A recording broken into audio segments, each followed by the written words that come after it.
మా mother name స్వరూప. తను ఒక 10 ఇయర్స్ నుంచి మోకాలు నొప్పులు, నడుము నొప్పులతో చాలా సఫర్ అవుతుంది. లాస్ట్ ఇయర్ మా తమ్ముడు ఇక్కడ బోన్ ఫ్రాక్చర్ అయింది అనేసి హ్యాండ్ కోసం జాయిన్ అయ్యారు. అప్పుడు వచ్చాక మళ్ళీ మా తమ్ముడు ఒకసారి మమ్మీ చూపిద్దామని నార్మల్గా తీసుకొని వచ్చారు. ఒక 2 ఇయర్స్ నుంచి అయితే ఇంకా అసలు నడవలేకపోతుంది, కాలు కూడా వంకరగా నడుస్తుంది, ఫుల్ పెయిన్తో సఫర్ అవుతుంది. ఆపరేషన్కి వెళ్ళి చేయించేంత స్తోమత అయితే మాకు ఇప్పుడు లేదు. కానీ ఎలా అయినా కానీ తగ్గించుకోవాలని ఆలోచనతో ఇక్కడికి వచ్చాము. డాక్టర్ ప్రకాష్ గారు కలిశారు, అంతా స్కానింగ్ చేశారు, అన్నీ నీట్గా ఎక్స్ప్లెయిన్ చేశారు. ఇలా ఒక ట్రీట్మెంట్ ఉంటుంది, ఒక మెడిసిన్ లేకుండా క్యూర్ అయ్యేలాగా నేను చేస్తాను అని హోప్ ఇచ్చారు.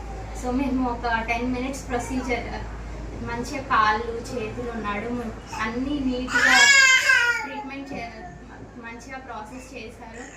ప్రొసీజర్ అంతా నీట్గా జరిగింది. మమ్మీ ఇప్పుడు చాలా హ్యాపీగా నీట్గా లేచి నడవగలుగుతుంది.